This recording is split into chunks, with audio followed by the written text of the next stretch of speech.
करीब 22 साल का एक लड़का बेहद उदास और परेशान था। उसके चेहरे की बेचैनी साफ झलक रही थी, जैसे किसी गहरी सोच में डूबा हो। वह अपने सबसे करीबी दोस्त के पास गया। उसका दोस्त, जिसने उसे हमेशा हंसते और खुश देखा था, इस तरह की मायूसी देखकर हैरान था। उसने तुरंत पूछा, तुम इतने परेशान क्यों लग रहे हो? क्या कुछ गंभीर बात है? लड़के ने हल्की आवाज में कहा, मेरी गर्लफ्रेंड ने मुझे मिलने के लिए बुलाया है, समझ नहीं आ रहा कि जाऊं या नहीं।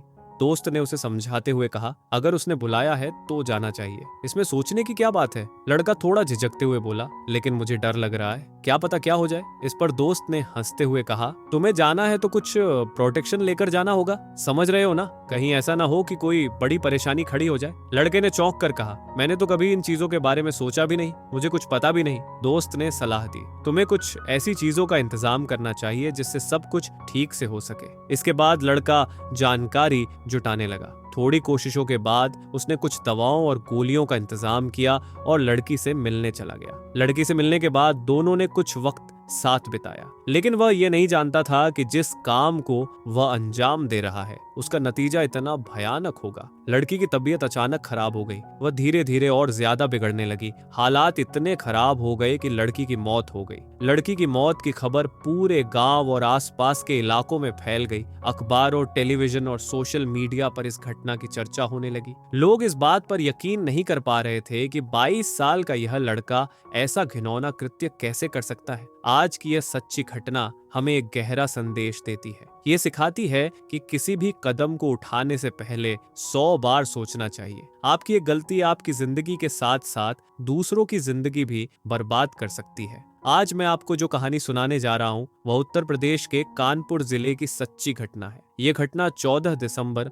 2022 की है। सुबह का समय था, लगभग 7 या 8 बजे। एक परिवार जो किसी शादी समारोह से लौटा था अपनी बेटी को आवाज लगाने लगा, लेकिन बेटी की ओर से कोई जवाब नहीं मिला। परिवार के लोग परेशान होकर पूरे घर में उसे ढूंढने लगे। जब वे उसके कमरे में पहुंचे तो उन्होंने देखा कि वह बेड पर लेटी हुई थी, लेकिन उसके तन पर एक भी कपड़ा नहीं था। परिवार के पुरुष सदस्य पीछे हट गए। उसकी माँ और दूसरी महिलाएं उसके पास गईं और उसे उठाने की कोशिश की, लेकिन वह बेसुध पड़ी थी।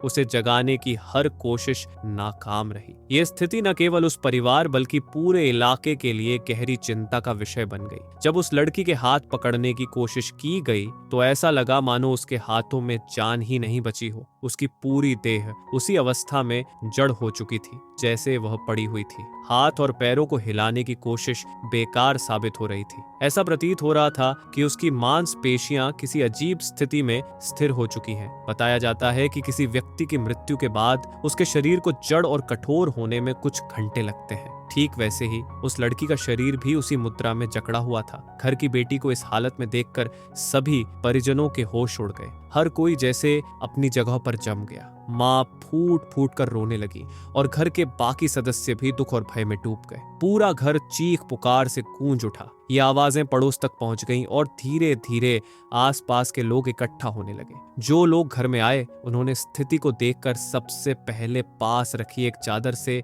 लड़की के शरीर को ढक दिया। ये नजारा देखकर हर किसी का दिल दहल गया। हर कोई यही सोच रहा था कि आखिर ऐसा कैसे हुआ। घर के किसी सदस्य ने हिम्मत करके पुलिस को फोन किया और घटना की जानकारी दी। फोन पर बताया गया कि लड़की की मौत असामान्य परिस्थितियों में हुई है। ये सुनते ही पुलिस तुरंत हरकत में आ गई। पुलिस के पहुंचने से पहले ही घर के लोग और पड़ोसी इस बात पर चर्चा करने लगे कि यह घटना केवल मौत का मामला नहीं लगती। जब पुलिस घटनास्थल पर पहुंची तो उसने सबसे पहले परिवार के सदस्यों से अलग अलग सवाल जवाब शुरू किए। परिजनों ने बताया कि घर के सभी लोग शादी समारोह में गए हुए थे और लड़की ने अकेले घर पर रुकने का फैसला किया था। अब यह सवाल उठने लगा कि लड़की के कपड़े किसने उतारे होंगे। इसी बीच परिवार के बेटे की पत्नी, जो घर से थोड़ी दूरी पर रहती थी, वहां पहुंची। उसने बताया कि उसकी 5 साल की बेटी भी रात को उसी लड़की के साथ थी। जब बच्ची से पूछताछ की गई तो वह कुछ भी स्पष्ट रूप से बता पाने में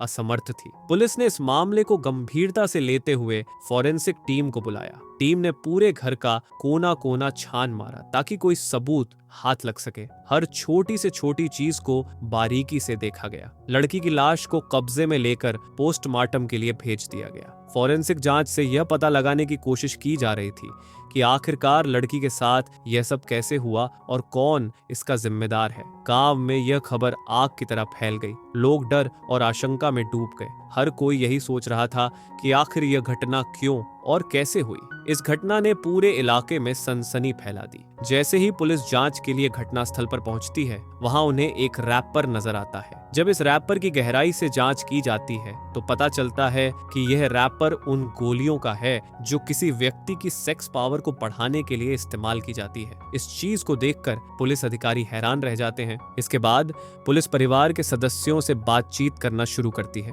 उनसे पूछा जाता है कि क्या उनकी बेटी का किसी के साथ कोई मेल जोल था, क्या वह किसी से बात करती थी या कोई ऐसा व्यक्ति था जो जबरदस्ती घर में आ सकता था। हालांकि लड़की की लाश को देखने और पोस्टमार्टम रिपोर्ट के आधार पर यह नहीं लग रहा था कि उसके साथ किसी तरह की हिंसा की गई थी। उसके शरीर पर किसी भी तरह के चोट के निशान नहीं थे जिससे यह साबित हो सके कि उसे मारा या पीटा गया हो।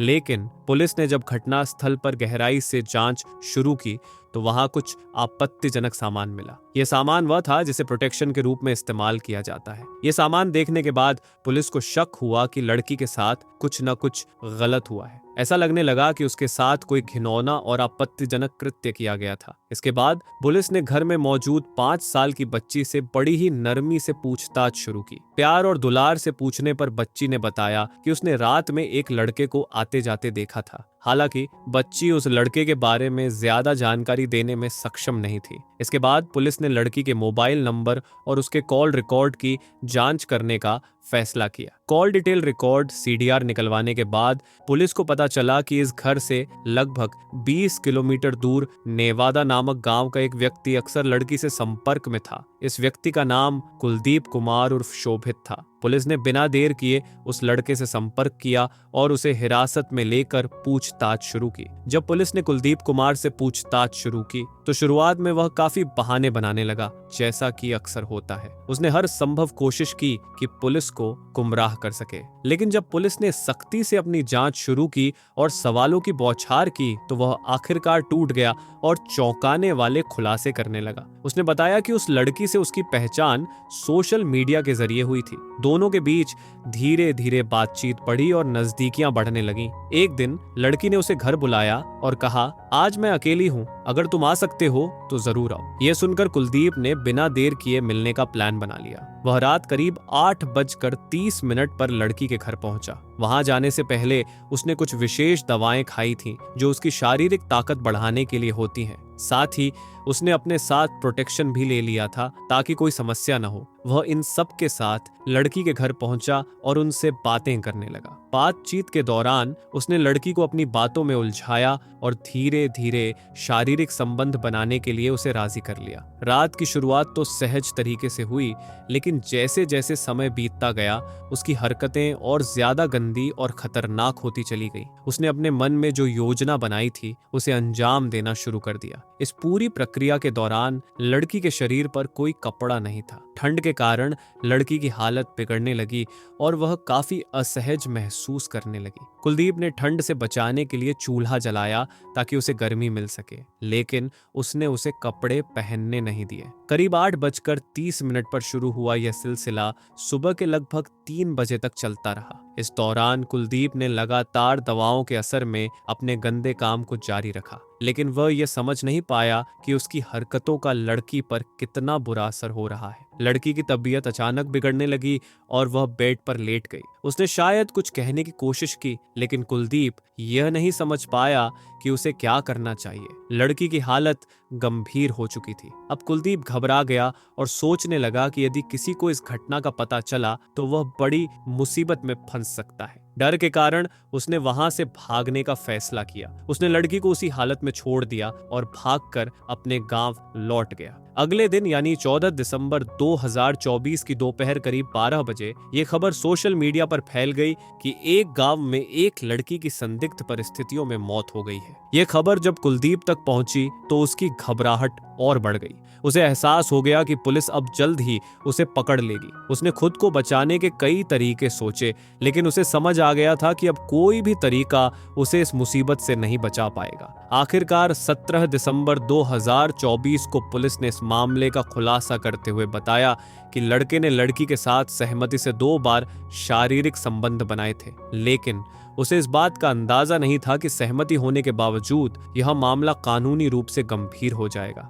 दरअसल लड़की अभी नाबालिग थी, उसकी उम्र 18 साल पूरी नहीं हुई थी। इसी वजह से इस पर रेप की धाराएं लगाई गईं और साथ ही पोक्सो एक्ट भी लागू किया गया। पुलिस ने लड़के को गिरफ्तार कर लिया और जेल भेज दिया। जैसे ही यह खबर चारों ओर फैलने लगी, लोगों को इस पर विश्वास करना मुश्किल हो रहा था। हर कोई यही सोच रहा था कि एक 17 साल की लड़की जो 12वीं कक्षा की छात्रा थी, उसे इस वक्त अपने करियर और भविष्य के बारे में सोचने की जरूरत थी, मगर वह सोशल मीडिया के चक्कर में पड़कर एक लड़के से दोस्ती कर बैठी। ये दोस्ती इतनी गहरी हो गई कि उसने सोचा जब घर में कोई मौजूद नहीं होगा तभी उस लड़के को बुलाना सही रहेगा। लेकिन इस मुलाकात ने जो मोड़ लिया वह दिल दहला देने वाला था। एक ऐसी घटना जिसने हर किसी को सोचने पर मजबूर कर दिया। दोस्तों, इस पूरी कहानी को आपके सामने पेश करने का मकसद किसी का दिल दुखाना नहीं है। हमारा उद्देश्य आपको सचेत और जागरूक करना है। यह घटना हमें सिखाती है कि परिवार का भरोसा कभी तोड़ना नहीं चाहिए।